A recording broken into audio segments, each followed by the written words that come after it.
Welcome to our video. To set the mood for this video, I want to play you a 30-second clip from Bill Nye the Science Guy talking about the new technologies coming in 2020. Listen up. Right now, Texas gets 10% of its energy from the wind, electricity from the wind. So let's go, people. We can do this. Can do it. So we want to advance existing technologies, and if you want to get rich, and I hope you do, invent the better battery. Oh, And it doesn't have to be radically new, catastrophically different from existing batteries. It just has to be better. Has to not overheat, has to store more energy, has to be lighter weight, and it'd be great if you can make it out of inexpensive materials. Carbon, antimony, magnesium, these things. Get out there, do that, and get rich. there you go. So now,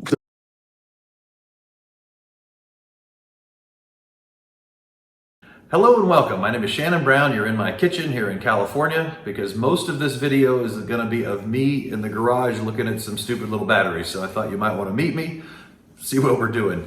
My business partner Greg and I, we've started a company called GreenVolt 12X. We just thought it was a great name, but what we've done is we've invented a new electrolyte for lead acid batteries. And this is no doubt going to revolutionize the entire lead acid battery world. And as you may know, that's a massive thing to claim and it's a massive industry.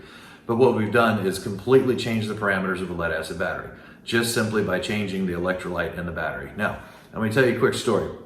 A very wise man asked me once, he says, do you know the definition of the word serendipity? And I said, well, not really. And he says, well, it's like this. If you got a guy on the beach and he's out there with a metal detector and he stumbles across a treasure chest full of gold, right? You say, wow, that's amazing. He's so lucky. And that was very serendipitous that he was there at that time.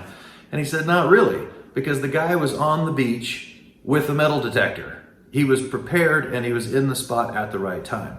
The reason I tell you that is because you're going to see how I got to these results to invent this electrolyte, but it's serendipitous. I've been in my garage running up and down batteries for years searching for it. I have hundreds of different chemicals in my garage. I earned it, man. I've done it to death. And we stumbled across something with Greg's help. Credit to him for sure, that is miraculous. It's awesome. And like I say, it's gonna change everything. There's lots and lots of ways to improve a lead acid battery. In fact, these research and development departments and these huge battery companies that no doubt spend millions of dollars, I don't know what they're doing. Anyway, so let's move on. I'm gonna show you how I got there. Humble way of getting to answers, but we've got the answers. So welcome, let's go on a journey. Here I am at Walmart yet again, buying batteries. These are the ones that I've always bought. These are simply the 230 cold cranking amp Everstart batteries. Notice they have the same manufacture date on them. Man, I've been through a lot of these batteries. Anyway, one more time. Okay, here we are, back from Walmart. These are the two batteries I bought. Notice they're the same ones I showed you. Same date, they were made at the same time. 230 cranking amps. Like I say, it's just the battery I chose, and you'll see in a second why. They're smaller because I needed smaller. Anyway, I'm going to take a permanent marker. I'm going to write standard on this one, and I'm never going to change the chemistry in this battery, just run it up and down. And this one, I'm going to write GreenVolt 12X, so we'll be able to identify them, and I'm going to leave them on the same side. So I'm going to do that now.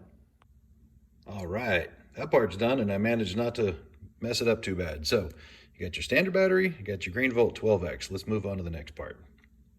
As I said before, I've been looking for a way to find the battery chemistry and to be able to manipulate it faster. The standard way of running a battery up and down is you discharge the battery 30% or even 50%. And of course, the battery declines much, much faster the deeper you discharge it. And these are actually designed for like remote control cars. Just lithium ion, nickel cadmium, but they'll also do lead acid. And these particular chargers, these are actually there's actually 4 chargers here. So you can charge or discharge, like I say, if it's remote control cars or whatever. My chargers in the past were the exact same brand that actually had 4. And so I actually got to the point where I had 4 chargers and 16 batteries that I was all simultaneously running up and down all at the same time.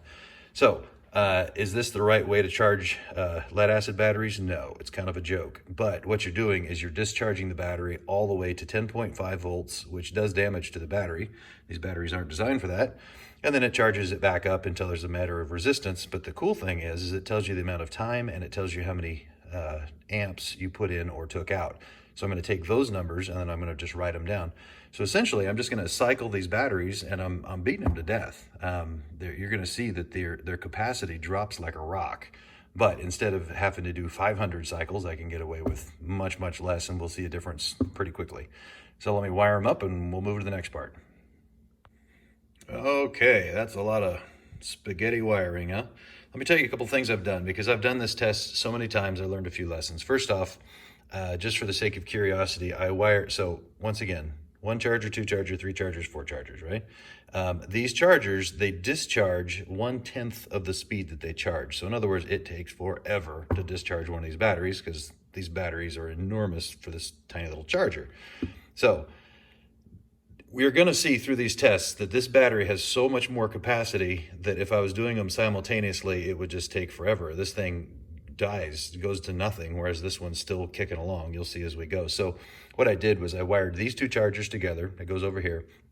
And somewhere during the test, and I'll tell you very clearly, I'm going to actually take this side and put it over to this charger. In other words, this battery will have 3 chargers discharging it, and this will only have 1 because this has no capacity left. Anyway, a little note about these chargers. Okay, so PB for lead charge, 10 amps, right? 14. It's going to go to 14.4 volts and 6 cells. So they're all set that way. At the moment, I'm going to set them both to discharge, and it's going to take about 10 hours. And then so once they're discharged, I'll show you the next step, and that is I simply write down how much was taken out, and then we move on to the next phase. So I'll be right back, and I'll get these guys discharging. Okay, here we are. We're finally making progress. This is what I've done. You got your standard battery, you got your GreenVolt battery. The chemistry has not been changed. The first step to all this is to simply discharge these batteries. And so what this is 7.8 amps on this charger took out, 7.9 on this one, and 8.0 and 7.7. So I'm going to add these up. What I'm going to do, I'm going to put columns here. So you're going to have standard on this side. So you have discharge, charge, discharge, and charge for the GreenVolt. So I'm going to do that, and you'll see these numbers are identical, and then we'll go to the next step. Here we go. Okay, we're almost done. We're almost done with all this fiddly stuff, but I just wanted to show you this real quick. Forgive my writing, but that's the way it is. So you got your standard, your GreenVolt, discharge, charge, discharge, charge. So these guys almost perfectly identical, right? So in other words, this battery I took 15.7 amps out, and this one was 15.8. Now I'm going to take this battery and I'm going to put the GreenVolt electrolyte in it. So right now they're both sulfuric acid, just straight off the shelf. This one I'm going to convert, and then we're going to charge it up, and then we finally get to start, getting on with our test. Okay, back in a second. Okay, well that was a job. So this is what I did. I dumped out the sulfuric acid out of this battery. You can see the sulfuric acid ate off where I'd written GreenVolt 12X on it. I'll write that back on there when the battery's more dry. So these batteries are both discharged. This one has sulfuric acid. This one has the GreenVolt 12X electrolyte. And so now what I'm going to start doing is hit charge on the chargers, and they'll charge them back up. I'll write down the amount that it took, and then discharge, and So when next video I show you will be down the page somewhat, and you'll see how these both discharge over time and how the GreenVolt just massively holds its capacity more than a standard battery. And anyway, that's it. So I'm off to charging and discharging batteries. See you soon. Okay, I said I'd be back after a few cycles. I lied. I thought this was really cool. When I charge these, I charge them just on one side of the thing. And so obviously the sulfuric acid battery, so it's charging at 5.7 amps. I'm a whopping minute 40 seconds into it. So in other words, I said goodbye a minute and 50 seconds ago. Notice this one's taking 5.8 amps. GreenVolt's already taken 7 amps. I saw it actually started out a little bit lower, but this guy just keeps marching up. See, 7.1 amps. In other words, it's already doing it. See, this one's 2 minutes and 5 seconds, 2 minutes and 8 seconds. So it's the same. This is 5.8 amps. This is taking 7.2. It's already using much more electricity. It's accepting it better and easier. In other words, the charger will charge up to 10 amps, but it works off of resistance. And so it's just marching right on up. See, 7.4 amps. In other words, our battery's just taking more juice faster because it's a better battery. Anyway, I'll be back later. Okay, just finished the second discharge cycle, and let me just show you. So we're back to this. You got the standard, you got your GreenVolt. This was the first charge, and this was the first discharge. So once again, they were the same. It's an identical battery. Actually, you start here. after I discharged them, this was the first charge. So I switched the juice. Standard battery took 12, almost 13 amps, and the GreenVolt took 15. But here's the interesting thing. On the first discharge, the standard battery put out 11 amps, our battery put out 14. Woohoo! So then I recharged them, and we just did the next one. Now look at this. You got 6.9, almost 7 to 11.3 amps. That's a considerable difference. It's already, the battery hadn't even started yet. I'm going to go all the way down this page, and you'll see this battery falls off to absolutely nothing, and ours just holds strong all the way down. All right, looking at our batteries again, things are getting exciting. So check this out. I've been going down, right on down. I just finished cycle 9. So I made a few changes. First off, just to make it easy, 1, 2, 3, these are just the cycles.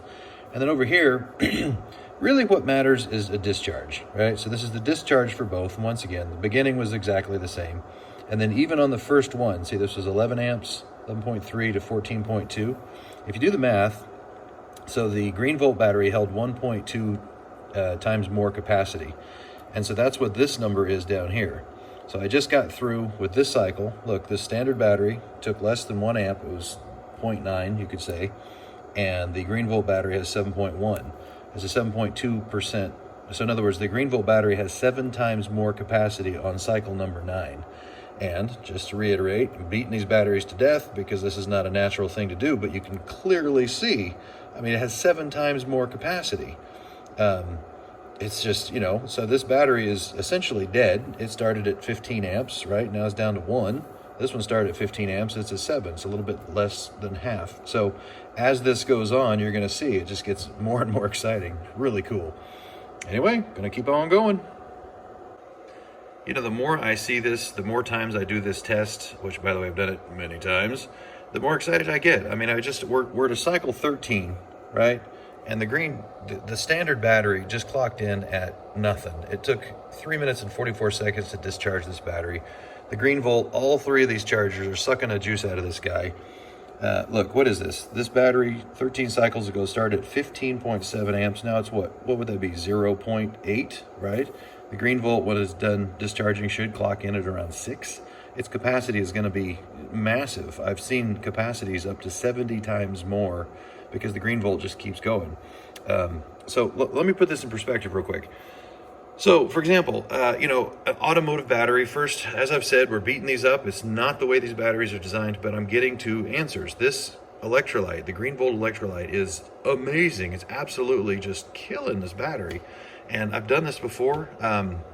Automotive batteries, it really doesn't matter. But what if this was you just paid $20,000 for solar on your house? How much further do you think these batteries would go? I would say substantially further.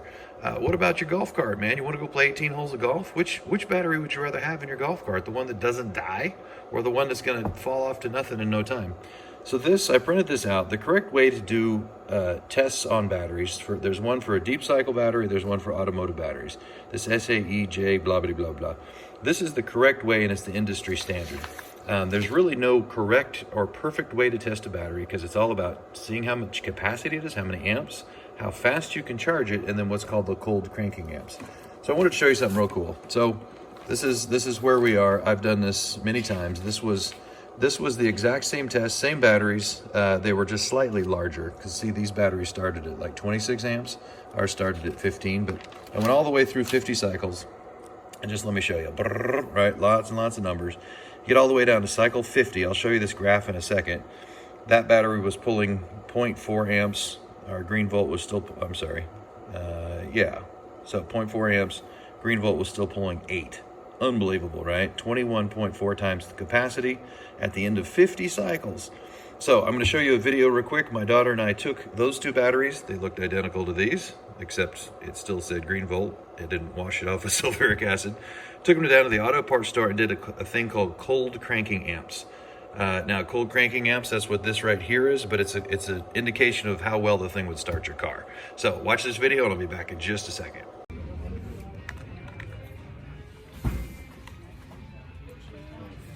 12 volts out of vehicle, regular, down to 230.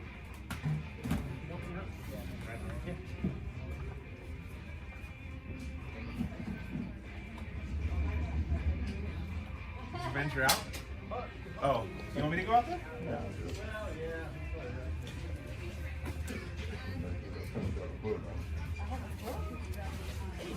What do you think, above or below? Freezing?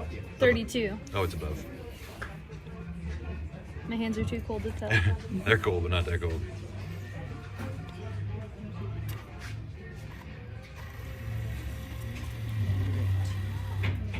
So it says here the voltage and then the cranking amps it's measuring and then what it's supposed to be at.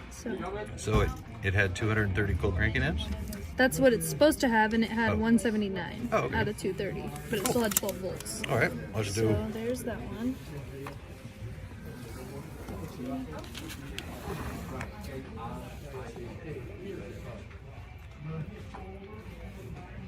Thank you for doing this. Yeah, of course. Same thing.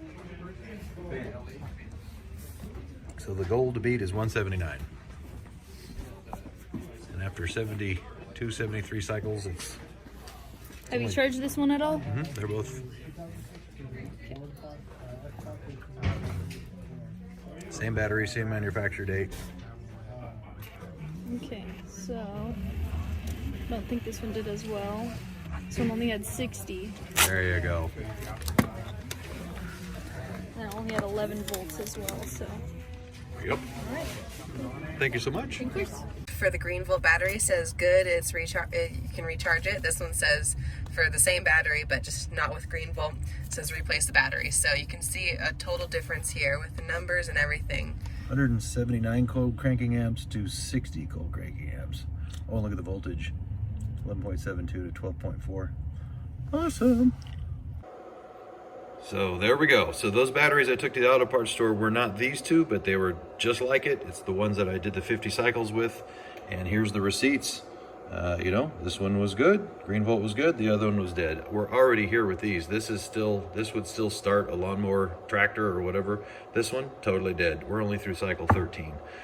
So absolutely amazing new technology. Greg and I, we need to get this patented for sure as quick as possible. We're looking for investor money for that. I spent $2,000 to do a patent search on this electrolyte, and it is not patented as of this moment, so that is exciting. So we're at the threshold of getting this done. And once again, demonstrating this with car batteries, not the proper way to do it, but hey, I got to my answers. We found amazing new technology, and the more I play with it, the better I can make it. I need to still go through dozens and dozens of tests, but we already have the golden goose. There's the golden goose. And whenever we step up to deep cycle batteries and forklift batteries and all these others, man, it's literally going to change the industry. So thank you for watching my video. Gotta go, and talk to you soon.